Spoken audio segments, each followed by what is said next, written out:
Hello guys, so today we are going to start a paper KVPY 2010.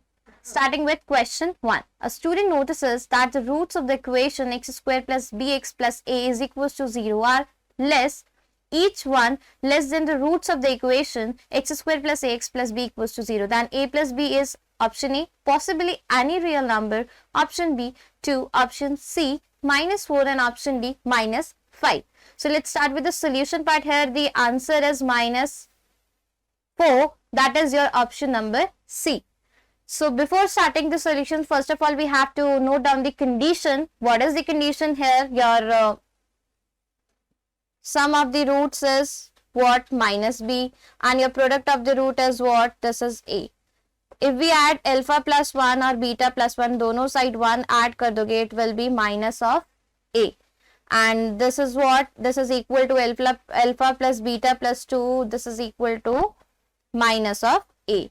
And alpha plus beta we know very well. Alpha plus beta की value होती है guys -b plus 2. आपके पास हो जाएगा यहाँ पे minus का A. और you can write here your b minus a is equals to -2. This is your equation 1. After that, now we have another equation like alpha plus 1 or this beta plus 1. This is equal to what? Now this is equal to b. Okay. Now the next thing is what? If you will just multiply this, so you will get alpha plus beta plus 1 equals to b. अब जो values हमारे पास already given है उसकी जगह हम वो value रख देंगे. अल्फा बीटा हमें पता है गाइज यहाँ पे a के बराबर है. अल्फा प्लस बीटा ये जो वैल्यू है ये हमारी -b के बराबर है. ठीक है, ये हमारी -b के बराबर है. +1 एज इट इज आ जाएगा और ये हमारा b हो जाएगा. ठीक है, now after that what we have to do, यहाँ पर हमारी जो इक्वेशन है किस तरीके से क्या बन जाएगी? ये इक्वेशन मेरी हो जाएगी 2b minus a equals to 1. This is my equation 2. Now from 1 and 2 अगर मैं दोनों को सॉल्व करूं, यहां से अगर मैं सॉल्व करूं from 1 and 2, इन दोनों ही इक्वेशन को अगर सॉल्व करते हैं तो गाइज हमें क्या मिल जाएगा? यहाँ पे from 1 and 2 b की वैल्यू आपके पास आ जाएगी. जब आप इसे सॉल्व करोगे b will be -1, your a will be -3. तो इसी के अकॉर्डिंग आपको तो a प्लस b की वैल्यू चाहिए थी, तो your a plus b will be -4. तो इसीलिए आपका गाइज ऑप्शन सी जो हो जाएगा वो करेक्ट हो जाएगा यहाँ से. Question number 2. If x and y are real number such that your 3 की power x by y plus 1 minus 3 की power x by y minus 1 is equals to 24, then the value of your x plus y divided by x minus y is option A 0, option B 1, option C 3 and option D 3. Okay, so guys here option C is your option C is 2 only and option D is 3. So here we start with the solution part. First of all we have to look for the condition. Given condition हमें क्या दे रखी है? Given condition हमें दे रखी है कि 3 की power जो x by y, एक तो +1 दे रखा है, -3 की पावर x by y -1 दे रखा है, which is equal to what? Which is equal to your 24. और you can say that आप इसे क्या लिख सकते हो? इसे लिखा जा सकता है x upon y multiply 3 minus this 3 1 upon y upon यहाँ पे 3 आ जाएगा is equals to 24. इस तरीके से इसे लिखा जा सकता है. ये क्या हो जाएगा guys? It will be your 8 upon 3 in bracket 3x by y which is equal to 24. When you solve this equation ना, you will get this value. Okay, so after solving this, so आपको यहाँ पे क्या मिल जाएगा guys? ये आपको x by y जो है, ये जो वैल्यू है ये x by y आपको 2 आ जाएगा यहाँ से. When you solve this, so you will get x upon y is equals to 2. And after that if your x by y is equals to 2, तो x plus y upon x minus y आपका क्या हो जाएगा guys? ये आपका 3 आ जाएगा. तो यहाँ से आपका जो ऑप्शन डी है वो यहाँ से करेक्ट हो जाएगा. Question number 3. The number of positive integers n in the set of 1, 2, 3 up to 100 for which the number 1 square plus 2 square plus 3 square up to n square is upon 1 plus 2 plus 3 up to n is an integer. Option A 33, option B 34, option C 50 and option D 100. So guys, your option B is the correct answer. So just have a look with the solution part. सबसे पहले हमें given condition check करनी है. तो given condition check करने के लिए guys हम लोग क्या देखेंगे? यहाँ पे गिवन कंडीशन हमारे पास क्या है? हमें दे रखा है 1 का स्क्वायर प्लस 2 का स्क्वायर प्लस 3 का square up to your n square and upon your 1 plus 2 plus 3 up to n। तो गाइज ये बेसिकली होगा क्या, ये आप लिखा जा सकता है, इसको हम क्या लिख सकते हैं guys, it should be written as your 2n plus 1 2n plus 1 divided by 3, इसे ऐसा लिखा जा सकता है। ठीक है, और इसको मैं क्या लिख सकती हूँ 3q plus 1, और इसे क्या लिखा जा सकता है 6q plus 1 plus 2 upon 3, और इसको क्या लिखा जा सकता है q2q plus 1। ठीक है, इसे ऐसा लिखा जा सकता है। तो गाइज यहाँ से जो ये नंबर है, जो आपके सेट में नंबर लिखे हैं, तो आपके नंबर क्या हो जाएंगे 1 4 7 अप टू 100। तो ऐसे नंबर्स आ जाएंगे। जब हम इसकी बात करेंगे 3q plus 1 की, तो यहाँ पर 1 से 4 7 ऐसे 100 तक कितने नंबर्स हो जाएंगे, ऐसे नंबर्स हो जाएंगे आपके पास 34। सो गाइज आपका जो ऑप्शन नंबर बी है वो क्या हो जाएगा, यहाँ पे करेक्ट हो जाएगा। Question number 4. The three different face diagonals of a cuboid, rectangular, parallelepiped have length 39, 40, 41. The length of the main diagonal of the cuboid which joins a pair of opposite corners is what? Option A 49, option B 49 root 2, option C 60, and option D 60 root 2. So guys, here option A is the correct answer. So let's start with the solution part. So first of all, given condition के लिए हमारे पास क्या हो जाएंगे, हमारे पास जो sides हो जाएंगे वो diagonals का क्या हो जाएगा, this will be my under root a square plus b square, it is 39। ठीक है, ये मेरी फर्स्ट इक्वेशन हो जाएगी। इसी तरीके से सिमिलरली पैरेललोपाइड की बात करें हम, तो ये हो जाएगा 40, ये मेरी इक्वेशन सेकंड हो जाएगी। And this is C square plus A square, ये मेरा 41 हो जाएगा। This is my third equation. And you have to find this A square plus B square plus C square, ये क्या होगा, ये आपको फाइंड करना है। तो आप क्या करोगे, ऐड कर दोगे फर्स्ट सेकेंड और थर्ड को बाय स्क्वायरिंग करके, स्क्वायरिंग करके आप इसे ऐड कर दोगे गाइस। तो it will be your 2a square plus B square plus C square is equals to क्या हो जाएगा आपका 39 का स्क्वायर प्लस 40 का स्क्वायर यहाँ पे, और ये प्लस 41 का स्क्वायर हो जाएगा। तो यहाँ पर ये वैल्यू कितनी आ जाएगी 4802 आ जाएगी गाइस। तो it will B what, it will B, और यहाँ पर ये वैल्यू आ जाएगी आपकी 2401। ठीक है, ये 2401 आपका क्या हो जाएगा guys, it is your A square plus B square plus C square, because ये 2 जो है यहाँ पे डिवाइड हो गया, तो ये वैल्यू आपकी ये बच जाएगी। एंड अगर आप इसका अंडर रूट निकालें, मींस अंडर रूट आप A square plus B square plus C square का करेंगे, तो गाइज ये जो रूट है ये किसका होगा 49 का। तो यहाँ से आपका जो ऑप्शन है वो क्या हो जाएगा, करेक्ट हो जाएगा। Question number 5. The sides of a triangle ABC are positive integers. The smallest side has length 1. Which of the following statement is true? Option A. The area of ABC is always a rational number. The area of ABC is always an irrational number. The perimeter of ABC is an even integer. The information provided is not sufficient to conclude any of the statement A, B, C or above. So guys, here option B is the correct answer. So let's start with the solution part. So first of all, we have to draw a triangle ABC, are having a positive integer, so we have to draw a triangle. So my triangle is like this. I have to draw a triangle like this. This is my triangle. So this is A is equals to 1. This is B. This is C. And guys, 1 plus B is always greater than C. You can say that the sum of any two sides is always greater than its third side. So you can see 1 plus C is always greater than B. So you can conclude here that your C minus B is less than 1 and your B minus C is what? Your B minus C is also less than 1. You can write it like this. So B and C are the integers. So B or C belongs to integer. So your B minus C is equals to 0 and your B is equals to C. This is my first condition. Now my semi-perimeter is what? Semi-perimeter is 2b. My semi-perimeter is 2b plus 1 upon this 2.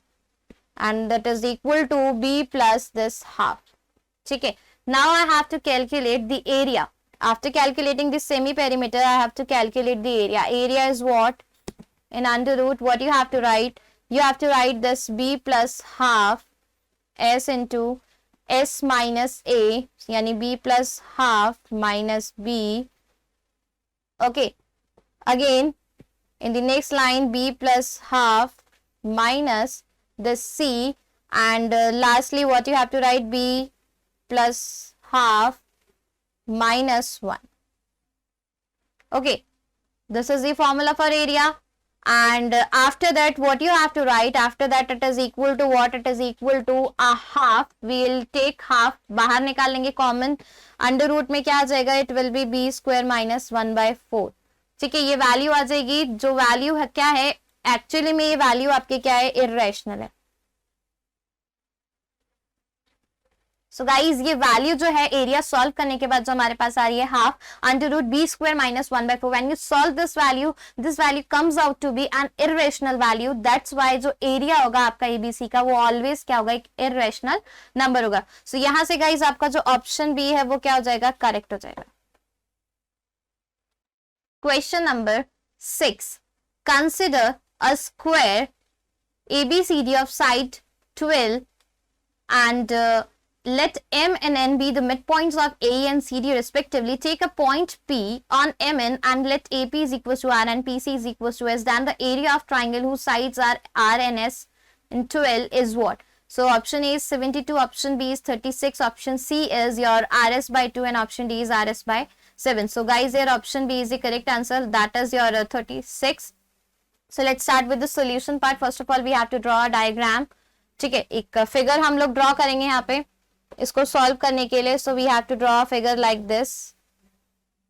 इस तरीके से अगर हम एक square सा draw करें, ठीक है, बीच में ये जो लाइन आ रही है ये हमारा 90 डिग्री हो जाएगा.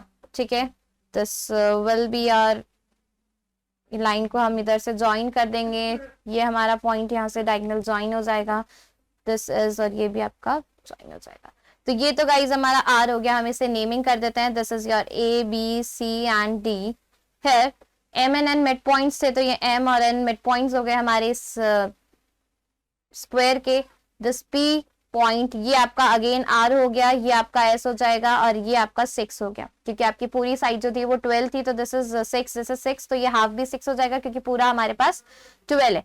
तो अब हमारे पास करना क्या गाइस, यहाँ पे P A is equals to R है और P C is equals to आपके पास एस है.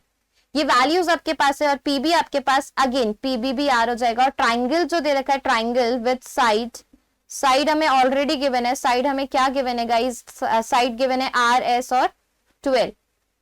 तब एक ट्राइंगल अगर हम ले यहाँ पर बात करें, एक ट्राइंगल पी बी सी की या पी सी बी की, जो भी एक ट्राइंगल लेते हैं पी सी बी के एक ट्राइंगल की बात करते हैं, तो यहाँ पे एक 90 degree altitude डलेगा.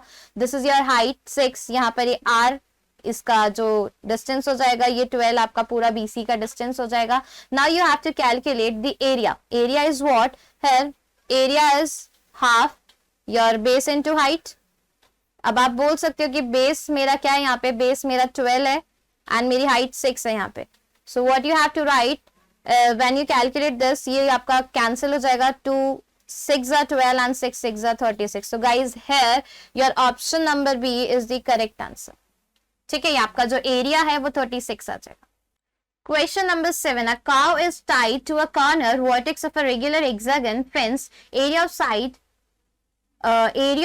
side meters by a row of length 5a by 2 meters is a grass field. The cow cannot graze inside the fence area. What is the maximum possible area of the grass field to which the cow has access to graze? Option A 5 pi a square, option B 5 by 2 pi a square, option C 6 pi a square and option D 3 pi a square. So guys here option A is the correct answer. So let's start with the solution part. सबसे पहले हम लोग area लिख लेते हैं. Area हमारा क्या होगा, my area is what, area is equal to twice of grass field की बात करें, ग्रेस करें तो it will be theta upon 360. Theta is your 120 degree, आपका थीटा हो जाएगा upon 360 degree into pi R square. और आर की वैल्यू आपकी क्या है यहाँ पे 5a/2 है, ये आपका ऑलरेडी गिवन है गाइस क्वेश्चन में. सेकेंड जो आपका जो थीटा हो जाएगा वो क्या हो जाएगा 60 upon 360 means theta upon 360 again pi R square. Pi A की आर की वैल्यू हो जाएगी 3a/2. ठीक है, this is the very first condition. Now again इसका भी स्क्वायर हो जाएगा प्लस जो नेक्स्ट आपका जो थीटा होगा वो भी आपका 60 होगा, 60 अपॉन 360। ये कैसे आएगा गाइज, ये भी मैं अभी आपको शो करके दिखा देती हूँ with the help of this figure कि किस तरीके से सॉल्व होगा। ये आपका a/2 का स्क्वायर हो जाएगा, ठीक है।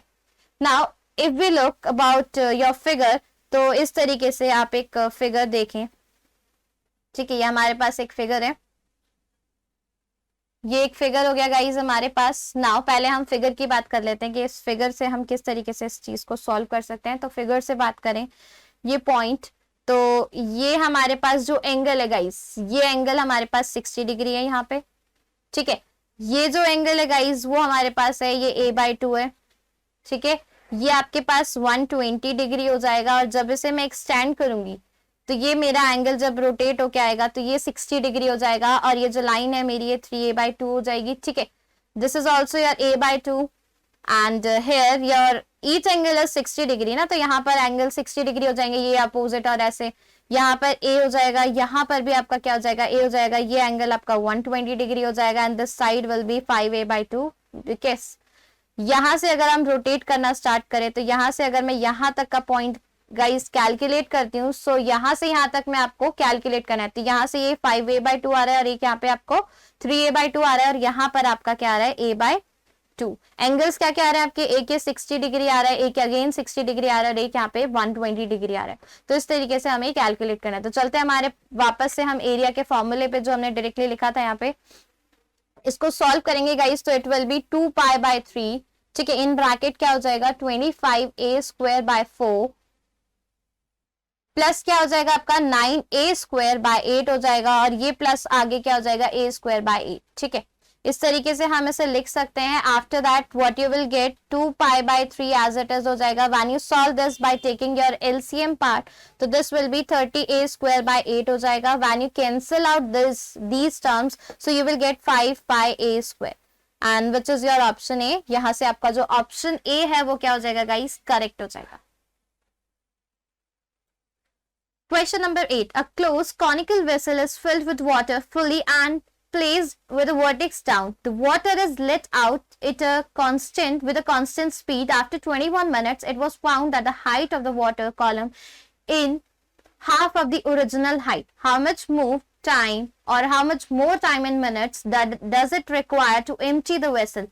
Option A 21, option B 14, option C 7, option D 3. So guys, here option D is the correct answer. So first of all, we have to start the question with the help of this given condition. So rate of outflow of water, वो हमारा क्या हो जाएगा guys यहाँ पे, if we write your rate of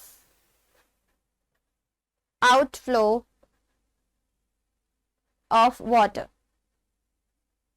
So rate of outflow of water is equal to what? It is equal to your, ये आपका हो जाएगा यहाँ पे πr²h सिलेंडर का एरिया माइनस पाई, अब जो रेडियस है वो हाफ हो जाएगी, और जो हाइट है वो भी हाफ हो रही है आपके वेसल की, ठीक है, सिलेंडर में। तो ये πr/2 का होल स्क्वायर, और ये h/2 लीटर्स में बात हो रही है यहाँ पे, ठीक है। इसे लग रहे हैं 21 मिनट्स फिल होने में। That is what, when you solve this value you will gate 7, that is your that is 7πr²h/8 litre कितने में फिल होगा, कितने मिनट्स में, it will filled in 21 minutes. So guys यहाँ पर जो ध्यान देने वाली चीज क्या है, तो यहाँ पर अगर मैं बात करूं, ये 7 से और ये 21 ये कैंसिल हो जाएगा आपका, ठीक है। So what you have to do, यहाँ पर आप लिख सकते हो ये 7 से 3 टाइम्स कैंसिल हो जाएगा, तो आपका कितने मिनट रह जाएगा, ये आज आपका जो π²h/8 लीटर्स है, ये आपका कितने मिनट में फिल हो जाएगा, this will fill in 3 minutes. और आपकी जो कंडीशन के अकॉर्डिंग आप क्वेश्चन ऐसे भी समझ सकते हैं कि ये आपका जो फ्लास्क है, ये कॉनिकल फ्लास्क अपने उल्टा रखा हुआ है, ठीक है। ये आपके पास हाइट है गाइज, ये h/2 हो जाएगी क्योंकि हाफ ही रह गया, h/2 हो जाएगा यहाँ पे। ये जो हाइट है हमारी यहाँ से यहाँ तक की, ये जो कंप्लीट आपकी जो रेडियस है ये आपकी r/2 हो जाएगी, क्योंकि ये आपकी सिंपल रेडियस r है, ये वाली रेडियस r/2 हो जाएगी क्योंकि कंप्लीट रेडियस तो आ रही है आपकी, ठीक है। और ये आपकी जो कंप्लीट हाइट है ये आपकी h हो जाएगी, ठीक है। तो आपका जो आंसर होगा गाइज वो यहाँ से क्या हो जाएगा, ऑप्शन नंबर डी, 3 मिनट्स में वो फिल कर लेगा। तो option D is the correct answer.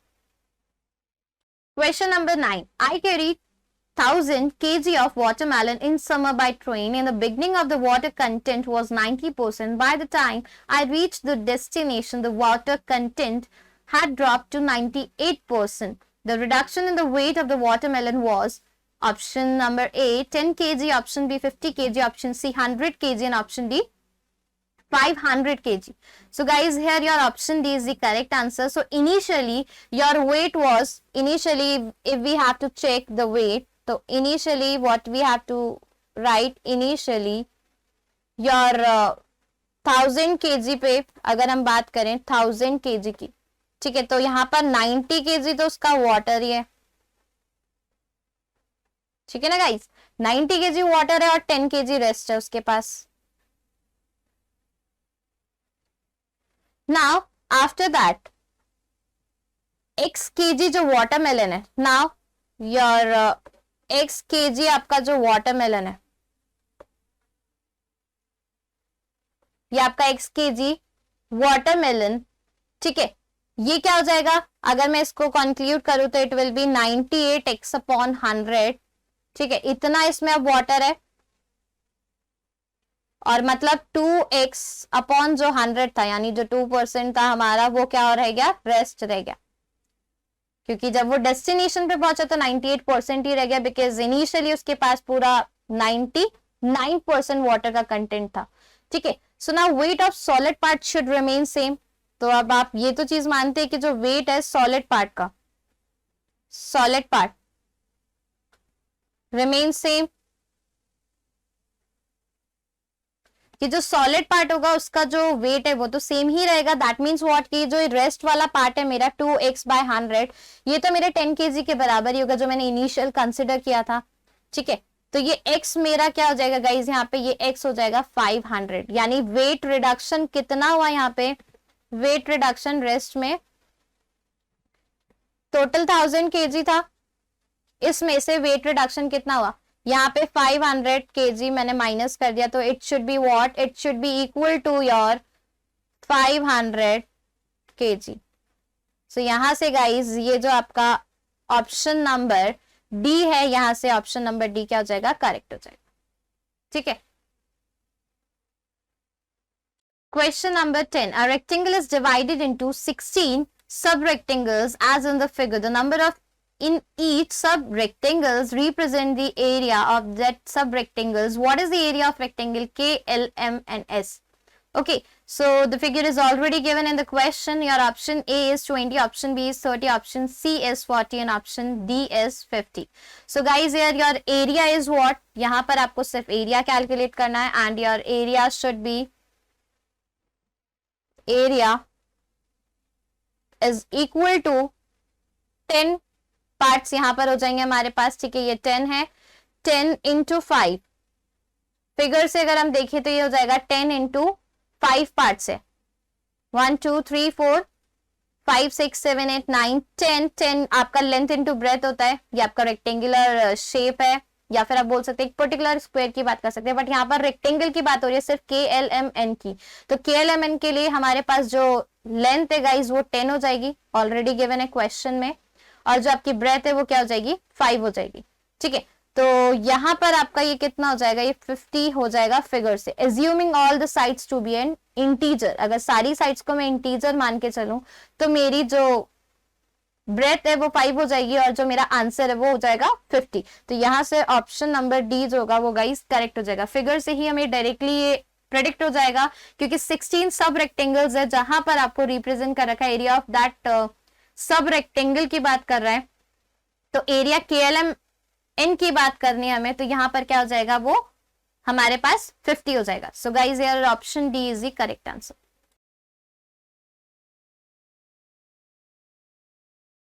Now part 2, question number 1. Question number 1 is, in a triangle ABC, D and E are points on AB, AC respectively, such that DE is parallel to BC. Suppose BE, CD and intersect at O. If the area of triangle ADE and ODE are 3 and 1 respectively, find the area of triangle ABC with justification. So now we are getting a question with justification. So how to solve these type of questions? सबसे पहले देखिए triangle draw करेंगे हम लोग. So we have to draw a triangle like this. एक triangle हम लोग draw करेंगे.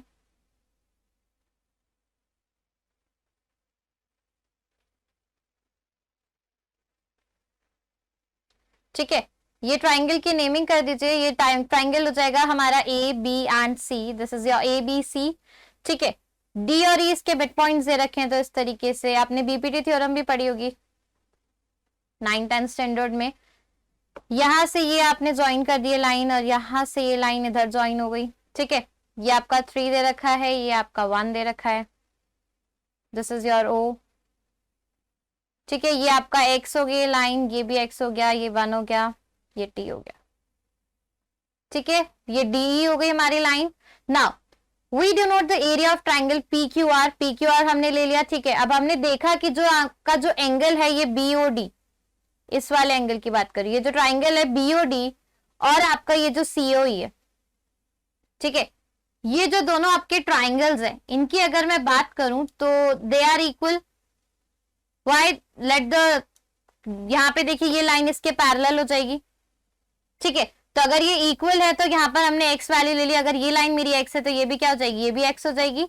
सो लेट अस से जो मेरा बीओसी है यहाँ पे बीओसी, ये बीओसी मेरा क्या हो जाएगा, इसको मैं टी से डिनोट कर देती हूँ. ठीक है, ये वाला जो पॉइंट है मेरा ये पूरा बीओसी टी हो जाएगा. सो मैं बोल सकती हूँ कि मेरा जो यहाँ पर बीओडी जो एरिया है बीओडी का, ठीक है, आप बोल सकते हैं कि जो एरिया है बीओडी का वो किसके इक्वल हो जाएगा, एरिया ऑफ ये सीओई ट्राइंगल के.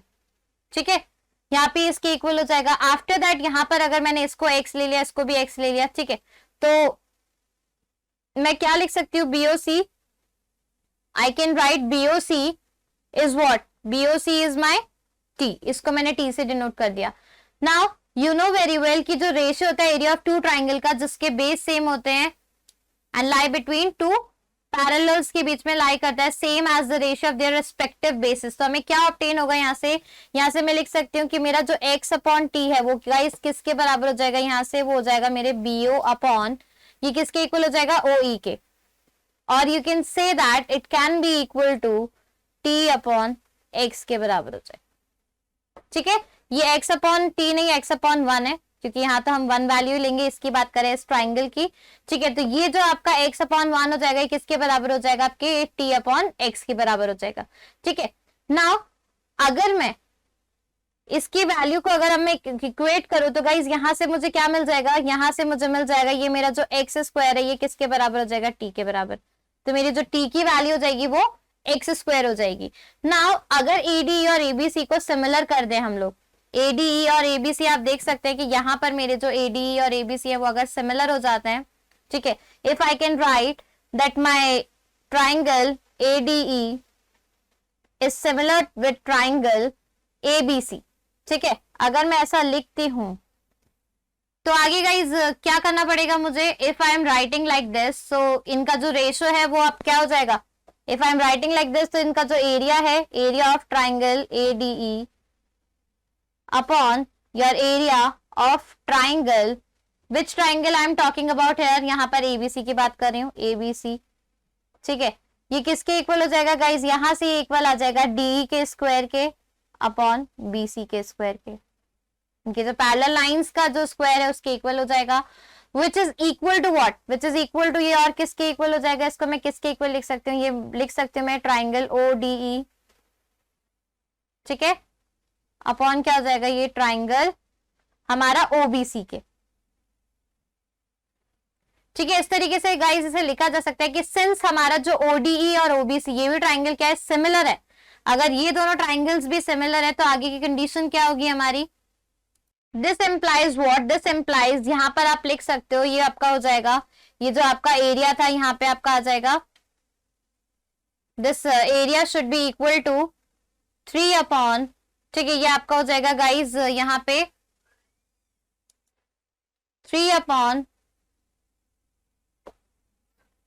ये हो जाएगा 4 plus 2x plus T which is equal to 1 upon T. ये इसके इक्वल हो जाएगा. जो आपका जो एरिया था ट्राइंगल ODE अपॉन OBC, ये इसके इक्वल हो जाएगा। सिंस यहाँ पर आप एक कंडीशन दे सकते हैं गाइस कि यहाँ पे जो ट्राइंगल ODE था वो अगर सिमिलर हो जाता है ट्राइंगल मेरे OCB के, देन ये कंडीशन मेरी फुलफिल होगी, विच सिंप्लीफाइज। यहां से मेरी जो t की वैल्यू आएगी गाइस वो क्या आ जाएगी, 2 + x आ जाएगी।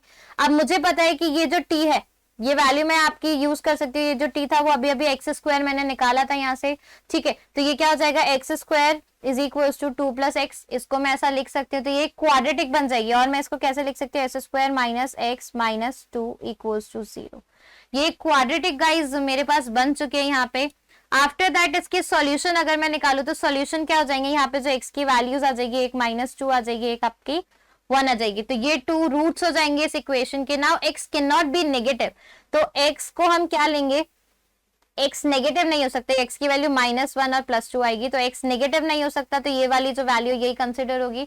तो x इज इक्वल टू हमारा क्या हो जाएगा, x इज इक्वल टू 2। अगर हम x को 2 लेके चलते हैं तो मेरी जो 2 की वैल्यू t की वैल्यू हो जाएगी वो क्या हो जाएगी, t मेरा x² था, यहाँ पे पुट किया तो ये आ जाएगी 4, ठीक है। नाउ आपका जो ABC है ट्राइंगल, ABC ट्राइंगल की वैल्यू क्या है, यहाँ से क्या आ जाएगी, ABC ट्राइंगल की वैल्यू ये आपकी आ जाएगी, your triangle ABC is what, ABC की वैल्यू आपकी हो जाएगी 4 + 2x + t, ठीक है। नाउ इसमें अब आप पुट कर दीजिए वैल्यूज को, यहाँ पे क्या हो जाएगा 4 + 2 × x यानी 2 × 2 प्लस t की वैल्यू भी हमारे पास 4 है।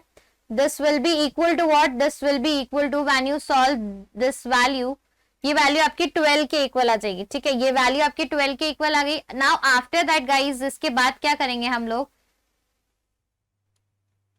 ये वैल्यू हमारी 12 के इक्वल आ गई। नाउ क्वेश्चन में व्हाट इज आस्किंग कि आपको क्या निकालना था, find the area of triangle ABC। तो एरिया ऑफ ट्राइंगल ABC की बात की गई थी यहाँ पे, ये इसका एक्सप्रेशन था जो ABC का जो हमारा एक्सप्रेशन आया था। तो आपकी जो वैल्यू आ रही है ये 12 जो आपकी वैल्यू आ रही है गाइज, यही आपका क्या हो जाएगा, आंसर हो जाएगा।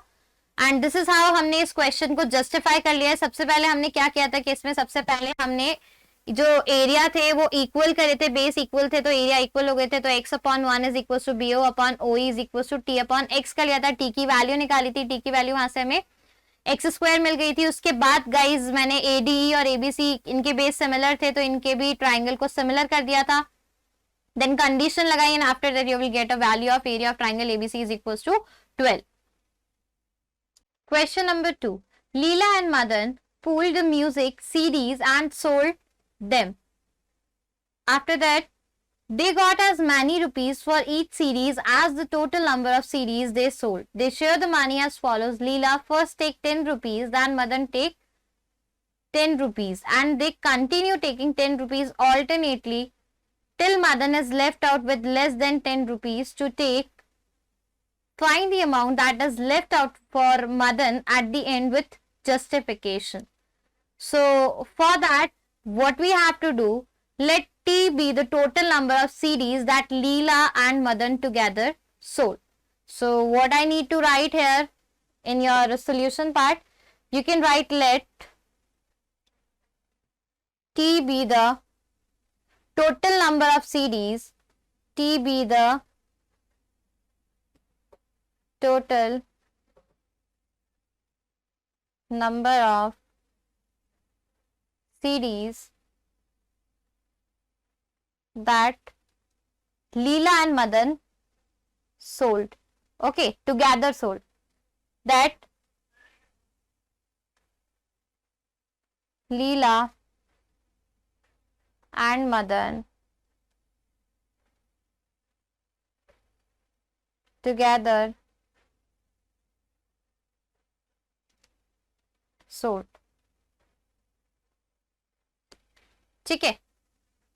Then they obtained T² rupees together. ठीक है। So they obtained T² rupees. After that, since Leela is the first one to take 10 rupees and also the last one to take 10 rupees, we must have T² is equals to 10 rupees, an odd number, because he is the first one to take the rupees, plus a number which is less than 10. a number which is less than 10 because he is the last one also who will take that money. So suppose T is my TQ plus R. Fine, because R is equals to if A is equals to DQ plus R. ये एक sequence है where R is the remainder and T is divided by 10. So T square is what? Then my T square is your 100 Q square, okay, plus 20 PR, 20 QR, not PR. It is 20 QR, okay, and plus R square. So your T square is this. Now, after that, what do you have to do? Your R square is what? Comparing, we conclude that after concluding, your R square is what? Your R square is 10, which is an odd number, plus a number which is less than 10. ठीक है, a number which is less than 10. But we know that our R lies in between 0 or 10. It should be greater than or equal to 0, less than or equal to 10. So your R will be what? Your values of R will be lie between 0, 1, 2, 3 up to ये 9 तक आप ले सकते हो इन values को guys. We see that R, if R is equals to 4 or 6, अगर मैं लेती हूँ यहाँ पे, for other values of R, 10 place in R square is even, but then R square is equals to R की value तो मैंने 4 और 6 ले ली, but my R square is what? My R square will be now 16 और 36 हो जाएगा. ठीक है, माई R स्क्वायर इज 16 और 36. So that means what?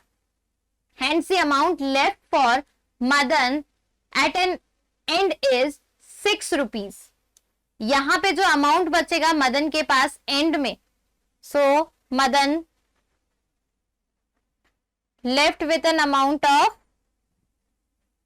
₹6 rupees amount उसके एंड में रहेगा. यहाँ पे देखो या तो 4 हो सकता है या 6 हो सकता है.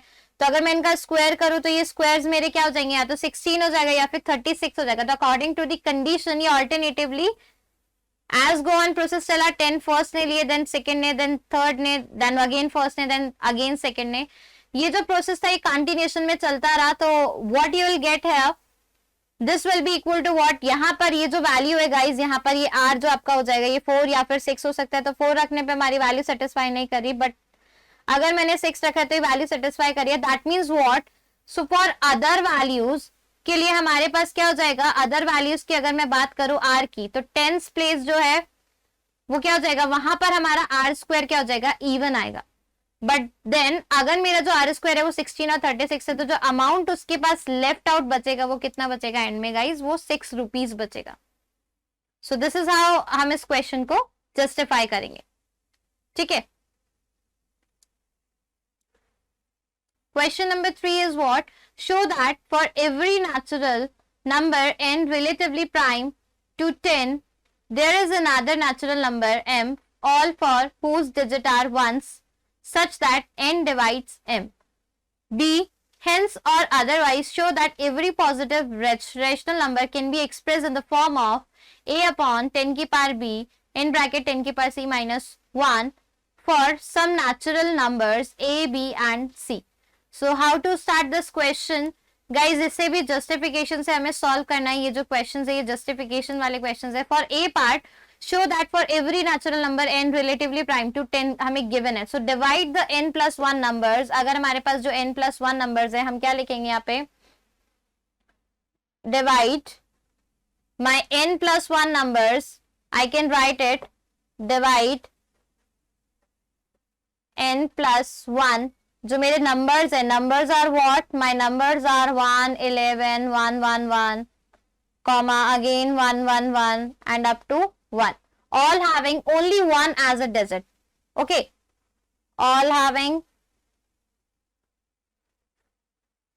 only 1 as a digit. This is the condition.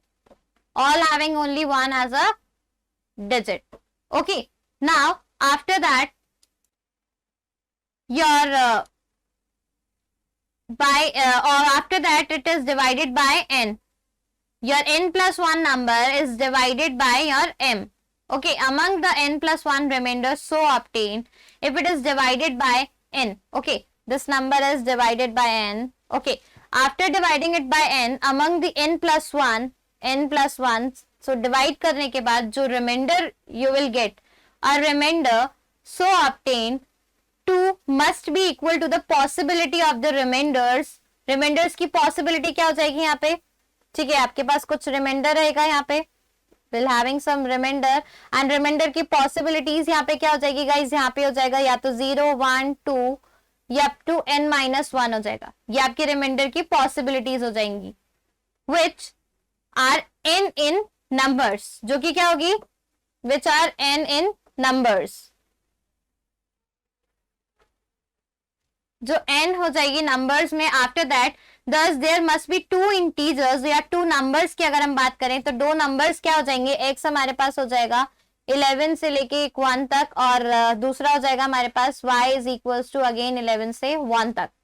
ठीक है, ये numbers हमारे पास आ जाएंगे guys having say j digit and k digit respectively, which leaves the same remainder after dividing it by n. We make take j is less than k. j is less than, अगर k मैं बात करती हूँ guys यहाँ पर, ठीक है, तो यहाँ पर अगर j को less than k हम लोग लेते हैं तो हम क्या लिख सकते हैं? नाउ वी सी दैट यहाँ पर जो y माइनस एक्स को अगर मैं डिवाइड करती हूँ, y minus X is divisible by n. ठीक है, ये डिविजिबल हो जाएगा n से, बट अगर मैं बात करूँ y माइनस एक्स की, so y minus X is what? This 11 up to 100, और ये अप टू ये 0 हो जाएगा, where there are k minus J numbers भी हमारे पास. ठीक है, तो ये जो हमारे पास k माइनस जे नंबर्स है, k माइनस जे नंबर्स है हमारे पास, numbers of ones and remaining zeros. ठीक है, numbers of ones and remaining zeros. ठीक है, तो k माइनस जैसे हमारे पास ये वैल्यू बच जाएगी. उसके बाद गाइज क्या हो जाएगा? यहाँ पर हमें जो वैल्यू और जो कंडीशन हमें दे रखी है वो हमें क्या दे रखी है यहाँ पर कि ये जो k माइनस जे था, नंबर ऑफ वंस और रिमेनिंग यहाँ पे जीरोस बच जाएंगे आपके पास. ठीक है, after that what will happen, यहाँ पे जो वैल्यू हमारे पास बचेगी आफ्टर इसके, वो क्या हो जाएगी यहाँ पे? सिंस n इज को प्राइम टू 10, ये गिवन कंडीशन हमें दे रखी है कि यार n इज को-प्राइम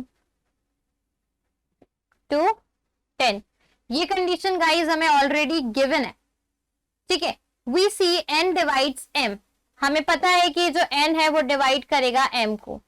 ठीक है, और m इज इक्वल टू क्या हो जाएगा यहाँ पे? मेरा m इज इक्वल टू 11 से 1, a number which is having only ones as its digit and zero. Since n एक को प्राइम है आपके 10 से, तो हमने देखा कि n m को डिवाइड करा है तो m भी एक नंबर हो जाएगा जिसके पास ओनली 1 होगी एज इट्स डिजिट.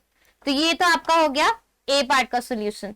ठीक है, ये तो था हमारा a पार्ट का सॉल्यूशन गाइज. यहाँ पे अब हम बात है इसकी b पार्ट की बात करते हैं. Your b part is what?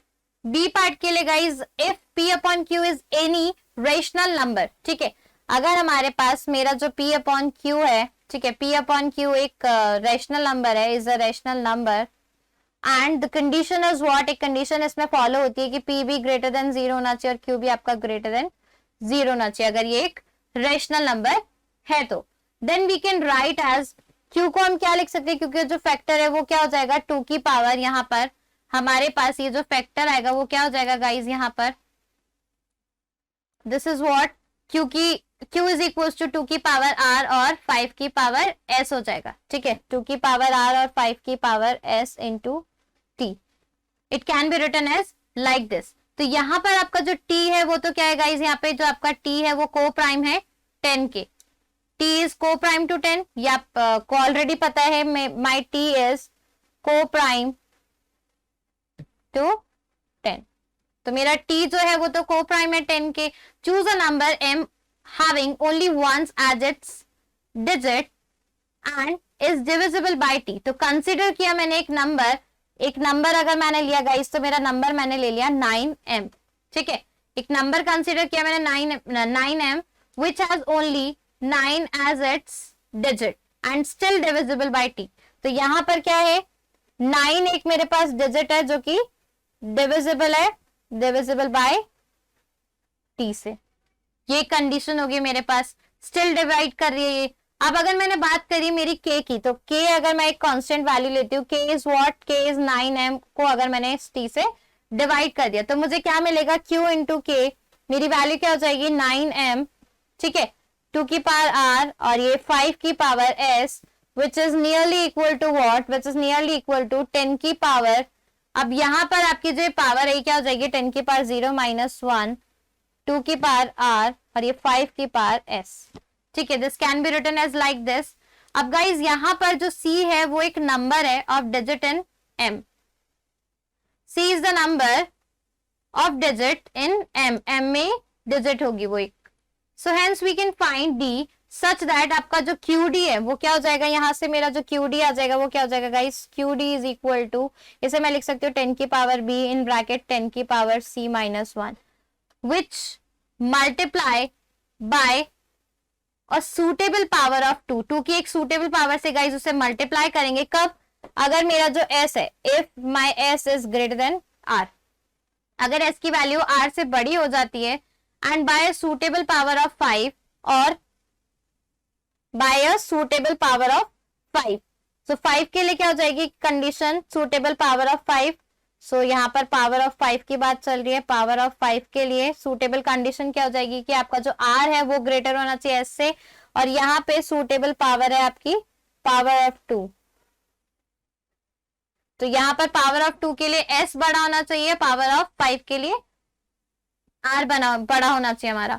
तो यहाँ से गाइस कंक्लूजन क्या आ जाएगा कि जो मेरा p अपॉन q है वैल्यू, p अपॉन q किसके बराबर हो जाएगा, p इंटू डी के और q इंटू डी के, which is equal to what, यहाँ से इसको मैं सॉल्व करूंगी, which is equal to a upon 10 की पावर b अपॉन 10 की पावर b इन ब्रैकेट 10 की पावर c माइनस 1, इसको इस तरीके से लिख सकते हैं। और यहाँ पर आकर हमारा ये जो वैल्यू, ये जो फंक्शन है ये सॉल्व हो जाएगा।